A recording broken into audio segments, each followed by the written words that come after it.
Praise lord. ప్రభువైన యేసుక్రీస్తు ప్రశస్తమైన నామములో మీ అందరికీ నా హృదయపూర్వక వందనాలు. సత్యజీవ మార్గం అనే ఈ ఆధ్యాత్మిక కార్యక్రమానికి మీకు అందరికీ స్వాగతం. ప్రియులరా, ఈ కార్యక్రమంలో నేడు మనం ధ్యానం చేయబోయే అంశం పునరుద్ధానం. అందరికీ ఈస్టర్ శుభాకాంక్షలు. దేవుడు పునరుద్ధానుడయ్యారు. ఆయన మరణంలో లేరు. మరణం ఆయన్ని బంధించి ఉంచలేకపోయింది. సమాధిలో ఆయన లేరు, ఆయన తిరిగి లేచారు. ఇది సమస్త మానవాళికి, సమస్త లోకానికి మహాశుభవార్త. ఆయన మానవాళి కొరకు తన ప్రాణాన్ని అర్పించి తన రక్తాన్ని చెందించి మూడో దినాన ఆయన చెప్పినట్లుగా లేచున్నారు. కాబట్టి ఆయన మరణాన్ని జయించిన దేవుడుగా, ఆయన జీవించి ఉన్నట్టుగా, యుగ యుగాలు ఆయన సజీవుడిగా ఉన్నట్లుగా మనం చూస్తూ ఉన్నాం. కాబట్టి ప్రియులరా, మరొకసారి మీ అందరికీ ఈస్టర్ శుభాకాంక్షలు తెలియపరుస్తున్నారు. ఈ కార్యక్రమంలో మనం ధ్యానం చేయబోయే అంశం ఏంటండి? పునరుద్ధానం. మత్తయి సువార్త 20వ అధ్యాయం 17వ వచనం నుంచి చూద్దాం. యేసు యెరూషలేమునకు వెళ్ళనయ్యున్నప్పుడు ఆయన 12 మంది శిష్యులను ఏకాంతంగా తీసుకుని పోయి మార్గమందు వారితో ఇట్లనెను, ఇదిగో యెరూషలేమునకు వెళుచున్నాం. అక్కడ మనుష్య కుమారుడు ప్రధాన యాజకులకును శాస్త్రులకును అప్పగింపబడును. వారాయనకు మరణశిక్ష విధించి ఆయనను అపహసించుటకును, కొరడాలతో కొట్టుటకును, సిలువ వేయుటకును అన్యజనులకు ఆయనను అప్పగింతురు. మూడవ దినమున ఆయన మరలా లేచును. మొత్తం జరగబోయే విషయం పోసుగుచ్చినట్టుగా అంటాం కదా, పోసుగుచ్చినట్టుగా స్టెప్ బై స్టెప్ చాలా క్లియర్గా మార్గం మధ్యలో నడుస్తూ ఉండగా యేసు ప్రభు తన 12 మంది శిష్యులతో చెప్పారు. ఏమని చెప్పారు? ఇదిగో మనం యెరూషలేముకి వెళ్తున్నాం. అక్కడ మనుష్య కుమారుడు మరి ఈ యొక్క ప్రధాన యాజకులకు శాస్త్రులకు అప్పగింపబడటం, అలాగే వారు అపహసించడం, కొరడాలతో కొట్టడం, అలాగే సిలువ వేయటం, మూడో దినమున పునరుద్ధానుడవడం, మూడో దినాన తిరిగి లేవటం, ఈ విషయాలన్నిటిని కూడా చాలా పూసుకొచ్చినట్లుగా యేసు ప్రభు తన 12 మంది శిష్యులకి చెప్పినట్లుగా మనం చూస్తున్నాం. ఏదైతే యేసు ప్రభు మరి తన శిష్యులకు చెప్పారో అదే రీతిగా ఒక్క అక్షరం కూడా తప్పకుండా జరిగాయి. అపహసిస్తారు అన్నారు, అపహసించారు, కొర్రాలతో కొట్టారు, అలాగే శిలువ మీద ఆయన్ని చిత్రహింసలు పెట్టి చంపారు. ఈ రీతిగా ఆయన జరగబోయే విషయాన్ని అంతటినీ కూడా శిష్యులకి చెప్పారు. శిష్యులకి చెప్పిన తర్వాత కూడా మరి యేసు ప్రభువుని పట్టుకున్నప్పుడు శిష్యుల్లో ఆందోళన కలగటం, భయం కలగటం మనం తదుపరి అధ్యాయాల్లో అర్థం చేసుకోవచ్చు. అంటే ఎంత దేవుని గూర్చి మనకు తెలిసినా కూడా, ఎన్ని దేవుని గొప్ప కార్యాలని ఆయన సన్నిధిని అనుభవించినా కూడా ఒక్కొక్కసారి కొన్ని సమస్యలు భయపెడతాయి, కొన్ని సమస్యలు నొప్పిస్తాయి. అనటానికి చాలా క్లారిటీగా ఈ యొక్క విషయం మనకు అర్థమవుతుంది. ఎందుకంటే శిష్యులు పేతురు దీని అంతం ఏమవుతుందో అని యేసు ప్రభువుని ఆ ప్రధాన యాజకులు శాస్త్రులు ఆ సభల గుండా వారు పెడుతున్నప్పుడు, వారు ఆయన అపహాస్యం చేస్తున్నప్పుడు బండ్రోతులతో కూడా కూర్చుని, పేతురు దూరంగా కూర్చుని గుర్తుపట్టినట్లుగా జాగ్రత్త తీసుకుని, ఎవరు గుర్తుపట్టుకోకుండా జాగ్రత్త తీసుకుని మరి నక్కి నక్కి చూస్తున్నాడు అంటారు కదా, అలాగూ భయంతోనే ఉన్నాడు తప్ప ధైర్యం లేదు. ఆయన కార్యాలన్నిటిని చూసి కూడా ఆయన దేవుడు, ఆయన మూడో రోజున పునరుద్ధానుడవుతాడు అని పరిపూర్ణమైన విశ్వాసంలోకి రాలేకపోయాడు. ఇప్పటికే కూడా చాలామందికి దేవుని మేలులు పొందుకుంటూ కూడా దేవుని గూర్చి చాలా విషయాలు తెలుసుకుని ఏమీ ఉండదంటే పరిపూర్ణమైన విశ్వాసం ఉండదు. దానికి ఒకటే కారణం, వాక్యాన్ని సరిగా చదవకపోవటం, వాక్యాన్ని అర్థం చేసుకోకపోవడం. అంటే వాక్యం చదవాల్సిన అవసరం క్రైస్తవుడికి చాలా ఉంది. ఒక చక్కటి భక్తి జీవితాన్ని, మరి పడిపోని ఒక దృఢమైన విశ్వాస గృహాన్ని కట్టుకోవాలంటే వాక్యమే మనకి పునాదిగా ఉండాలి.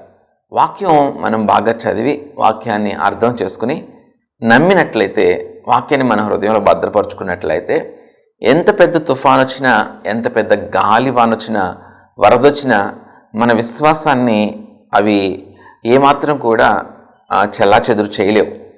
కాబట్టి ఇక్కడ విశ్వాసులు కాదు, శిష్యులు. ఈ శిష్యులు సహితం ఆయనతో కలిసి తిరిగిన వాళ్ళు. యేసు ప్రభు ఎక్కడైనా సమావేశాలు ఏర్పాటు చేస్తే 5,000 మంది పైచీలకు వచ్చేవాళ్ళు. వారికి ఆహార ఏర్పాట్లే కానీ, లేకపోతే అక్కడ సమావేశం ఏర్పాట్లు కానీ ఈ ఈ యొక్క యాక్టివిటీస్ అన్నీ కూడా చూస్తూ యేసుప్రభు చేస్తున్న గొప్ప కార్యాలని వారి కనులతో చూసినవారు.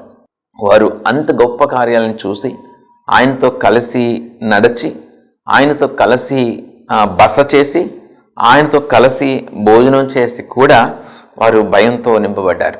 కాబట్టి భయం అనేది విశ్వాస జీవితంలో చాలా గలిబిలిని కలిగిస్తుంది.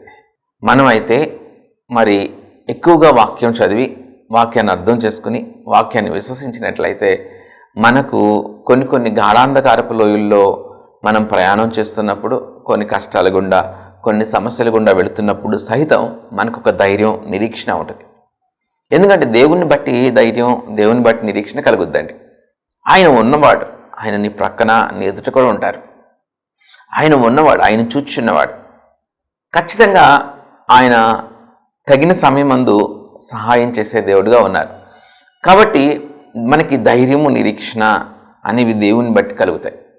అంతేకాక ఈ జీవితం చాలా స్వల్పమైందని, చాలా ఇది అల్పమైందని, ఇది కొంతకాలమేనని మనకొక స్పష్టత ఉన్నప్పుడు మనకి ఎక్కువ చింత, వేదన మనల్ని ఇబ్బంది పెట్టలేవు, మనల్ని అవి బాగా నలపలేవు. ఎందుకంటే ఇది కాదు కదా శాశ్వతమైన జీవితం, కానీ ఇదే ఇక లైఫ్ లాంగ్ ఇది ఉండిపోద్ది అనేది కాదు. ఇది చాలా తక్కువ టైం మాత్రమే ఉంటుంది. దీని తర్వాత అసలు సిస్సులైన శాశ్వతమైన జీవితం ఉంది.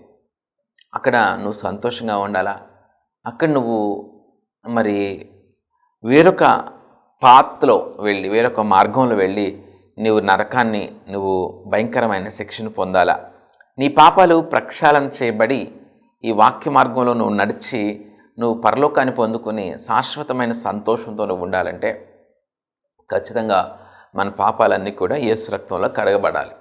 యేసు రక్తంలో కడగబడినప్పుడు మన పాపాలు మన మీద పెత్తనం చేయలేవు, మన పాపాలు మన మీద అవి నేరస్థాపన చేయలేవు, మన పాపపు శిక్ష మన మీద ఉండదు. కాబట్టి మనం పాపం లేని పవిత్రులంగా యేసు రక్తంతో చేయబడతాం.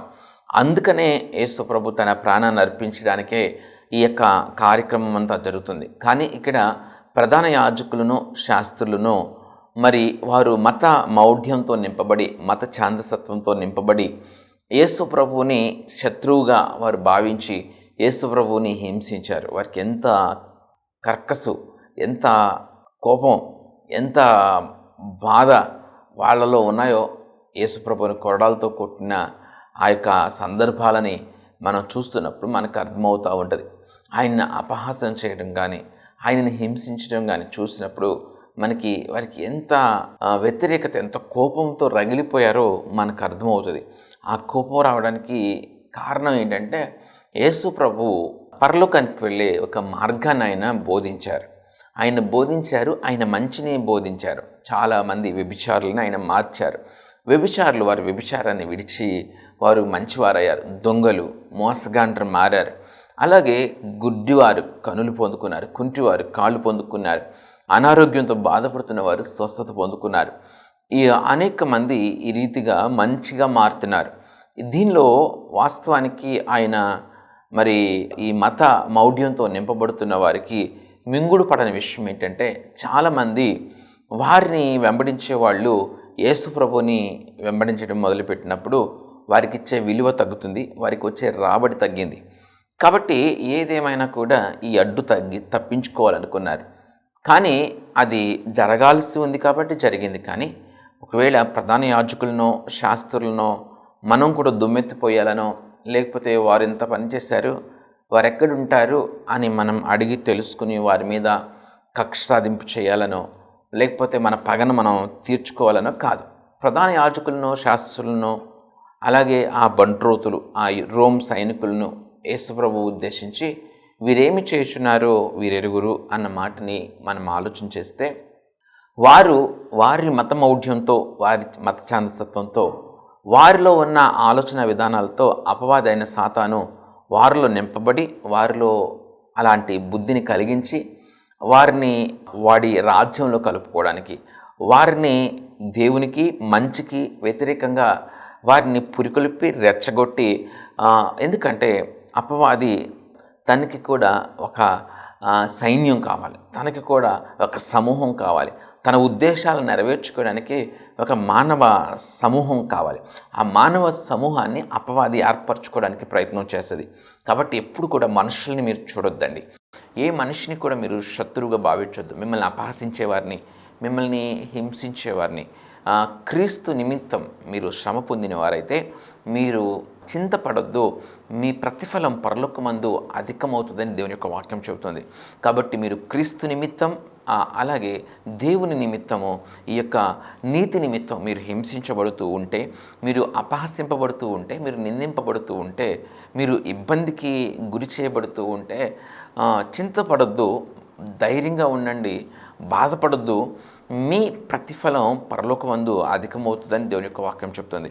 కాబట్టి అంతేగాని ఎవరో మిమ్మల్ని నష్టపరిచారని కర్రలేసుకుని వెళ్ళాల్సిన అవసరం కానీ, మాటకి మాట అనాల్సిన అవసరం కానీ లేనేలేదు.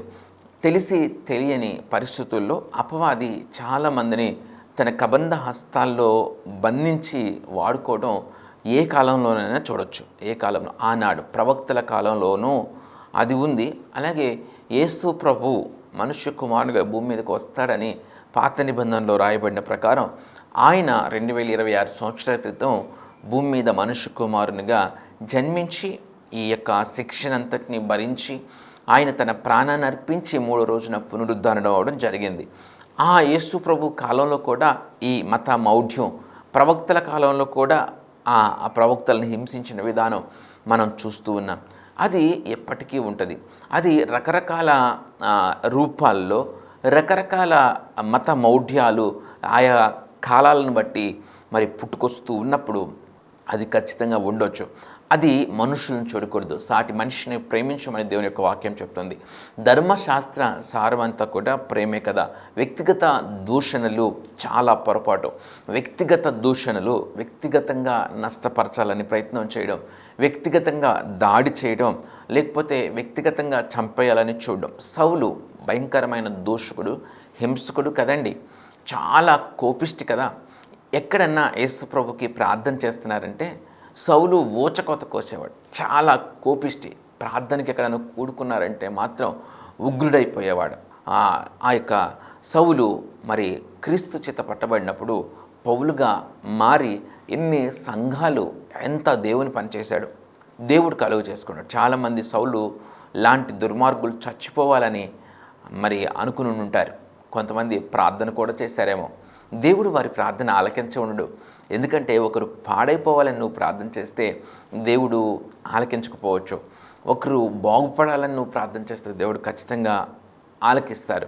కాబట్టి సౌలును పౌలుగా దేవుడు మార్చాడు. దూషకుడు, హింసకుడు, హానికరుడు అని రాయబడి ఉంది కదా.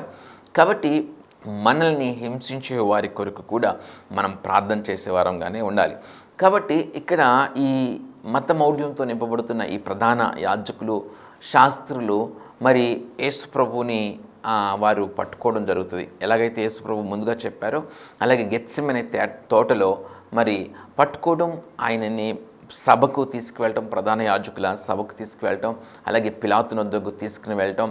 పిలాతు మరి చాలాసార్లు ప్రయత్నం చేశాడు. ఈయనలో ఏ దోషం ఉందయ్యా, ఈయనలో ఏ దోషం ఉంది, అసలు ఎలాగో ఈయనకి మరణశిక్ష, సిలువ శిక్ష, ఈయనకి ఎలా సిలువ శిక్ష అంటే మరణశిక్ష, సిలువ వేస్తారనమాట. ఎలా మరణశిక్ష వేయాల్సినంత తప్పు అసలు ఈయనలో ఏముంది, అసలు ఈయనలో ఏ దోషమో కనిపించడం లేదే. ఈయనలో ఏ దోషం కనిపించినప్పుడు మరణశిక్ష వేయాలని మీరు ఎందుకు అంత పరితపించిపోతున్నారు అని చెప్పి పిలాతు చాలాసార్లు వారికి నచ్చ చెప్పడానికి ప్రయత్నం చేశారు. కానీ ప్రధాన యాజకులకును ఈ యొక్క శాస్త్రులకును అలాగే చక్రవర్తికి సత్సంబంధాలు ఉన్నాయి. అంతేకాక ఈ ప్రధాన యాజకులు, శాస్త్రులు మరి అక్కడున్న ప్రజలను రెచ్చగొట్టడం కానీ, అక్కడున్న సైన్యాన్ని, రోమ్ సైన్యాన్ని, బంట్రోతుల్ని రెచ్చగొట్టడం కానీ జరిగింది. ఈ బంట్రోతులు కూడా ఈ ప్రధాన యాజకులు, శాస్త్రులు మాట మీద వారు గురి ఉంచిన వాళ్ళు. సో వీరి మాటకు ఆల్రెడీ ఇంతకుముందే బాగా చెల్లుబాటు ఉండేది, చాలా గౌరవం ఉండేది. యేసు ప్రభు వచ్చినాక మెల్లమెల్లగా తగ్గడం మొదలెట్టింది. దాన్ని జీర్ణించుకోలేకే వీళ్ళు ఇలాంటి కుయుక్తితో వారు ముందుకు వెళ్ళారు. అది పూర్తిగా జరగాల్సి ఉంది. అది అపవాది కొంతమందిని వాడుకుంటూ ఉంటుంది. కానీ అపవాది తను చేస్తున్న పనిని నేను చేస్తున్నాను, నేను ఇబ్బంది పెడుతున్నాను, నేను క్రీస్తుని హింసిస్తున్నాను, నేను క్రీస్తుకు వ్యతిరేకంగా పనిచేస్తున్నాను అని అపవాది సాతాను ఈ ప్రధాన యాజకులను శాస్త్రులని వాడుకుంటూ వారిని క్రీస్తుకు వ్యతిరేకంగా పురికొల్పుతూ వారు అనేక మందిని పురికొల్పేటట్లుగా చేస్తూ ఏమనుకుని సంబరపడుతుందంటే క్రీస్తుని హింసిస్తున్నానని సంబరపడుతుంది. క్రీస్తుకు తెలుస్తూ దేవుని ప్రణాళిక ప్రకారం దేవుడు దాన్ని ఎంత చేస్తూ ఉన్నాడు. కానీ అపవాది చేతిలో వాడబడిన వారికి మాత్రం ఆ నిత్యత్వం పోయి పరలోకం పోయి భయంకరమైన నరకాగ్నికి ఆ అపవాది తీసుకొని పోతుంది. ఎందుకంటే వారి మీద నిలిచి ఉన్న పాపం పరిశుద్ధమైన స్థలానికి వెళ్ళకోకుండా అది అడ్డుబండలాగా ఉండి వారి మీద నేరస్థాపన చేసి వారి యొక్క ఆలోచన విధానాలు, వారి దుర్మార్గపు ఆలోచన విధానాలు, వారి కుట్ర కుతంత్రాలతో కూడిన ఆలోచన విధానాలు, వారిలో ఉన్న భయంకరమైన కర్కసత్వము ఇవన్నీ కూడా వారి మీద నేరస్థాపన చేసి వారందరినీ కూడా నిత్య నరకాగ్నికి ఈడ్చుకుని పోయి అపవాది ఉండే చోటుకు వారిని తీసుకుని పోతుంది. ఆ అపవాది చేతిలో వాడబడిన వారు శ్రమ పాలవుతారు. ఆ అపవాది చేతిలో వాడబడిన వారు అందరూ అపవాది ఆలోచనలు లొంగిన వీరందరూ కూడా నిత్యత్వాన్ని పరలోకాన్ని కోల్పోయారు. వారు చాలా చాలా భయంకరమైన శాపగ్రస్తులైపోయారు. కాబట్టి వారి గురించి చాలా బాగా చింతించాల్సిన అవసరం ఉంది. వారు ఏం చేస్తున్నారో వారు తెలియకోకుండానే వారు అపవాది చేతుల్లోకి వెళ్ళిపోయారు. అలాగే వారు వెళ్ళటమే కాక అనేక మందిని పురికొల్పి వారు కూడా వెళ్ళిపోయేటట్లు చేశారు. ప్రియులరా, ఆయన యేసుప్రభు చెప్పినట్లుగానే యేసుప్రభు మూడో రోజున పునరుద్ధానుడయ్యాడు. ఈ యొక్క వ్యక్తులు, ఈ ప్రధాన యాజకులు, శాస్త్రులు ఏదేమైనా కూడా ఎట్టి పరిస్థితుల్లో కూడా దీన్ని అడ్డుకోవాలని అనేక రకాలుగా ప్రయత్నం చేశారు. వారికి 27వ అధ్యాయం మత్తయి సువార్త 62వ వచనం. మరునాడు అనగా సిద్ధపరచు దినమునకు మరుసటి దినమున ప్రధాన యాజకులకును పరిసయ్యులను పిలాతునొద్దకు కూడి వచ్చి, అయ్యా, ఆ వంచకుడు సజీవుడై ఉండినప్పుడు 3 దినములైన తర్వాత నేను లేచెదనని చెప్పినది మాకు జ్ఞాపకమున్నది. కాబట్టి 3వ దినం వరకు సమాధిని భద్రం చేయ ఆజ్ఞాపించుము. వాని శిష్యులు వచ్చి వానిని ఎత్తుకుని పోయి ఆయన మృతులలో నుండి లేచినని ప్రజలతో చెప్పుదురేమో. అప్పుడు మొదటి వంచన కంటే కడపటి వంచన మరి చెడ్డదై యుండునని చెప్పిరి.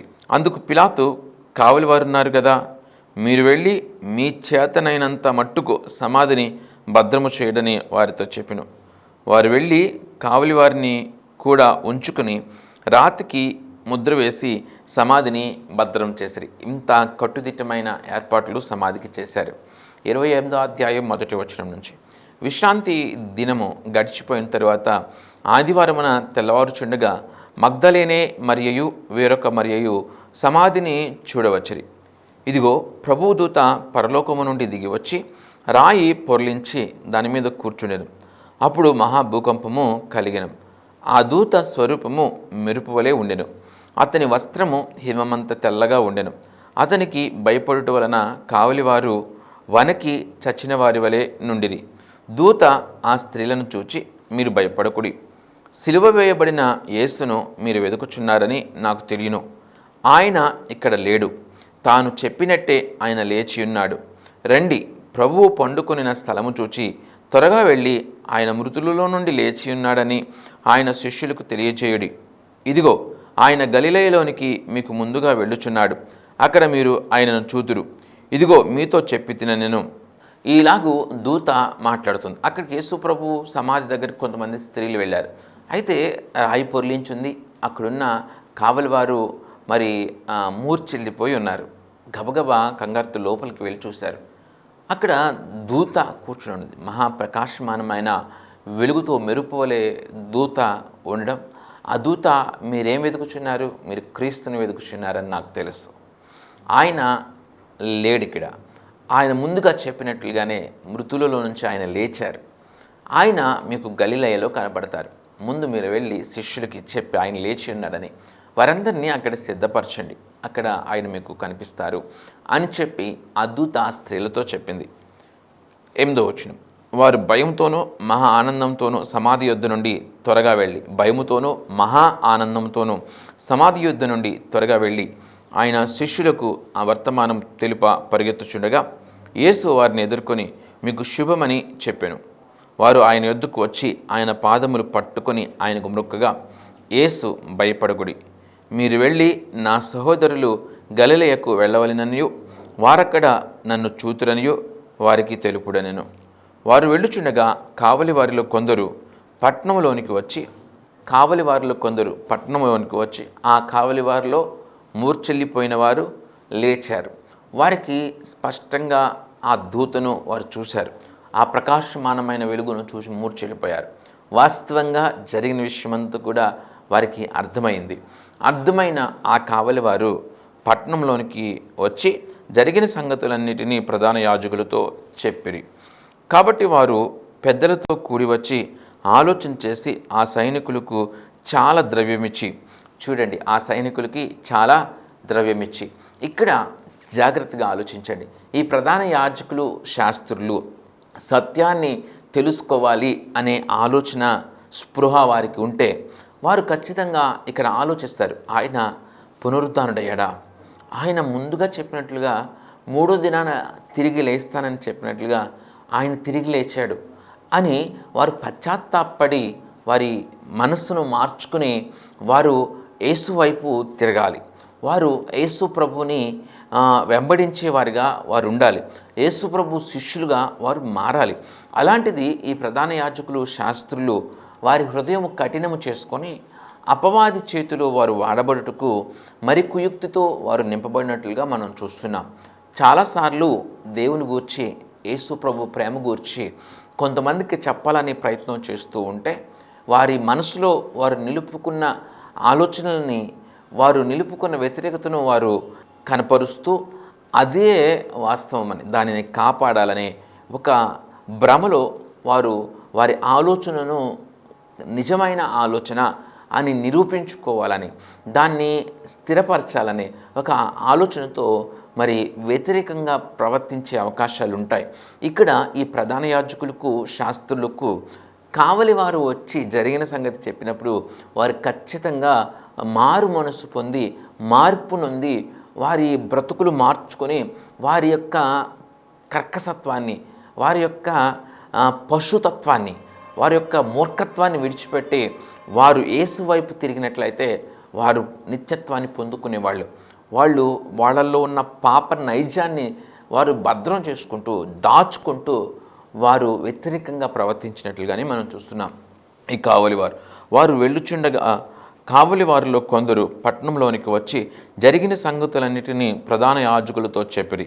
కాబట్టి వారు పెద్దలతో కూడి వచ్చి ఆలోచన చేసి ఆ సైనికులకు చాలా ద్రవ్యమిచ్చి, చాలా డబ్బిచ్చి, మేము నిద్రపోచుండగా అతని శిష్యులు రాత్రి వేళ వచ్చి అతనిని ఎత్తుకుని పోయిరని మీరు చెప్పుడి.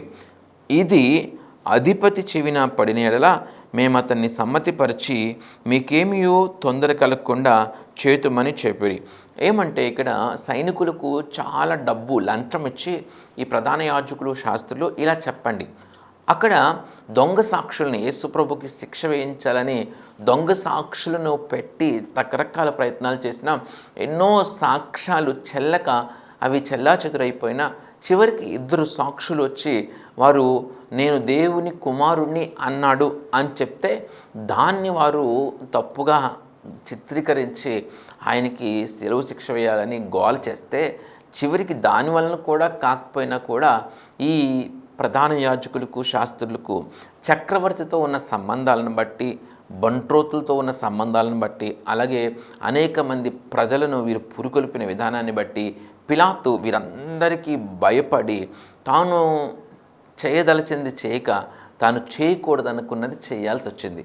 చాలాసార్లు మనం చేయకూడదనుకున్నది చేయాల్సి వస్తుంది భయం ఉంటే. ఈ పిలాతుకు కూడా ఆ భయము చేయకూడదనుకున్నది చేయాల్సి వచ్చింది.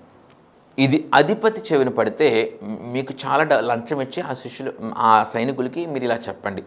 ఒకవేళ ఇది నిజంగా రాజు దృష్టికి వెళ్ళి మీరు తప్పు చేశారని, మీరు ఇలా లంచం తీసుకున్నారని, ఒకవేళ మీ మీదకి ఏదైనా శ్రమ వచ్చి పడిపోతూ ఉంటే మేము మాట్లాడతాం, దాన్ని ఎలా డీల్ చేయాలో మాకు తెలుసు అని చెప్పి ఈ ప్రధాన యాజకులు, శాస్త్రులు ఆ యొక్క కావలి వారితో, బంట్రోతులతో వారు చెప్పి వారిని ధైర్యపరిచి వారికి లంచం ఇచ్చి వారితో తప్పుడు ప్రచారం చేయించారు.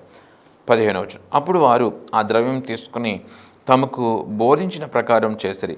ఈ మాట యూదులలో వ్యాపించి నేటి వరకు ప్రసిద్ధమై ఉన్నది. 16వ వచనం. 11 మంది శిష్యులు యేసు తమకు నిర్ణయించిన గలిలయలోని కొండకు వెళ్ళిరి. వారు ఆయన్ని చూచి ఆయనకు మ్రొక్కిరి గాని కొందరు సందేహించిరి. అయితే యేసు వారి యొద్దకు వచ్చి, పరలోకమందును భూమి మీదను నాకు సర్వాధికారం ఇయ్యబడి ఉన్నది. భూమి మీద పరలోకమందు కూడా నాకు సర్వాధికారం ఇయ్యబడి ఉన్నది. కాబట్టి మీరు వెళ్ళి సమస్త జనులను శిష్యులనుగా చేయుడి. సమస్త జనులను, ఇశ్రాయేలీయులను మాత్రమే కాదు, ఒక దేశస్థులను మాత్రమే కాదు, సమస్త జనులను శిష్యులనుగా చేయుడి. తండ్రి యొక్కయు కుమారుని యొక్కయు పరిశుద్ధాత్మ యొక్కయు నామంలోనికి వారికి బాప్తిస్మిచ్చుచు నేను మీకు ఏ ఏ సంగతులు ఆజ్ఞాపించుతునో వాటిని అన్నిటినీ గైకొనవలనని వారికి బోధించుడి. యేసు ప్రభు ఏ ఏ విషయాలనైతే ఈ మత్తయి, మార్కు, లూకా, యోహాను సువార్తలలో బోధించి ఉంచారో ఈ బోధలు మనం చేయాలి. ఈ బోధలు సమాజానికి మనం చేయాల్సిన అవసరం ఉంది. ఆ బోధలన్నింటినీ కూడా మీరు సమస్త సృష్టికి వెళ్ళి బోధించండి అని చెప్పి సమస్త సృష్టికి వెళ్ళి బోధించి వారికి బాప్తిస్మం ఇచ్చి వారిని శిష్యులుగా చేయడం దేవుడు ఆ యొక్క శిష్యులతో చెప్తున్నట్లుగా మనం చూస్తూ ఉన్నాం. వాటన్నిటిని గైకొనవలనని వారికి బోధించి, ఇదిగో నేను యుగ సమాప్తి వరకు సదాకాలం మీతో కూడా ఉన్నానని వారితో చెప్పాను. ఏమండి, యుగ సమాప్తి వరకు తను ఈ యొక్క ప్రపంచం, ఈ యుగం, ఈ యొక్క మొత్తం సమాప్తి అయిపోయినా కూడా ఆయన ఉంటాడు. ఆయన ఉన్నవాడు, ఆయన తిరిగి లేచాడు. మరణం ఆయన్ని బంధించి ఉంచలేదండి. కాబట్టి ఆయన పునరుద్ధానుడైన దేవుడిగా యుగ సమాప్తి వరకు యుగ యుగాలు నిలిచి ఉండే దేవుడిగా ఉన్నారు. ఆ మరణం ముళ్ళును ఆయన విరిచి జయించి తిరిగి లేచాడు. ఆయన మనందరి కొరకు తన ప్రాణాన్ని అర్పించి మన పాపాల నుంచి మనల్ని విడిపించి ఆయన సజీవుడుగా ఉన్న దేవుడు. హల్లెలూయా. మనందరం కూడా చక్కగా దేవుని యొక్క వాక్యాన్ని అర్థం చేసుకుని ఆయన్ని వెంబడించుదుముగాక. ఆమేన్. మహాగణుడు పరిశుద్ధుడైన మా ప్రభువా, మీకు స్తోత్రాలు చెల్లిస్తూ ఉన్నాం. మీరు మాట్లాడిన ప్రతి మాటను బట్టి వందనాలు. మీరు తిరిగి లేచారు, మీరు పునరుద్ధానుడయ్యారు, మీరు మరణాన్ని గెలిచారు, మీరు మరణపు ముళ్ళును విరిచారు నా ప్రభువా. ఎదుగో నా ప్రభువా, ప్రధాన యాజకులకు, శాస్త్రులకు ఆనాడు మింగుడు పడని ఆయా పరిస్థితుల్లో వారు ఉన్నారు. కానీ వారంతట వారు అది చేసి ఉండలేదు. కానీ అపవాది యొక్క చేతుల్లో వారు వాడబడ్డారు నాయన. అది వారికి శాపంగా మారింది, అది వారికి శ్రమగా మారింది, అది వారికి నిత్యత్వాన్ని దూరపరిచి నరకాగ్నికి వారిని తోడుకుని పోయింది నాయన. ఎదుగో నా ప్రభా, సమస్త సృష్టిని నాయన నా ప్రభా మీరు రక్షించాలని ఎంతో ఆశపడ్డారు. సమస్త సృష్టిని మీరు నాయన మేలుతో నింపాలని, సమస్త సృష్టిని నా ప్రభా మీరు నిత్యత్వంకి తీసుకుని వెళ్ళాలని మీరు ఆశపడుతున్నారు నాయన. మీ పనిలో మమ్మల్ని అందరినీ వాడుకోమని, మీ కృప మాకు తోడుగా ఉంచమని ప్రభువైన యేసు నామములో ప్రార్థించి వేడుకొంచున్నాము నా తండ్రి. ఆమేన్. దేవుడు మనందరినీ దీవించి ఆశీర్వదించును గాక. ఆమేన్. ప్రియులరా, ఈ వర్తమానాలన్నీ జోసెఫ్ సుశీల్ అనే యూట్యూబ్ ఛానల్లో అప్లోడ్ చేయబడుతున్నాయి. కాబట్టి ఖచ్చితంగా యూట్యూబ్ ఛానల్ని సందర్శించండి. యూట్యూబ్ ఛానల్లో జోసెఫ్ సుశీల్ అని మీరు టైప్ చేస్తే ఆ ఛానల్ వస్తుంది. మరి ఇతర వర్తమానాలను కూడా ఖచ్చితంగా వినండి. అలాగే ఈ వర్తమానాలు ప్రవచన్ టెలివిజన్లో ప్రతి ఆదివారం ఉదయం 7:30కి, సాయంత్రం 7:30కి ప్రసారం అవుతూ ఉన్నాయి. ఖచ్చితంగా వాటిని కూడా వీక్షించమని మీకు మనవి చేస్తూ ఉన్నాను. దేవుడి ప్రకటన దీవించును గాక. ఆమేన్.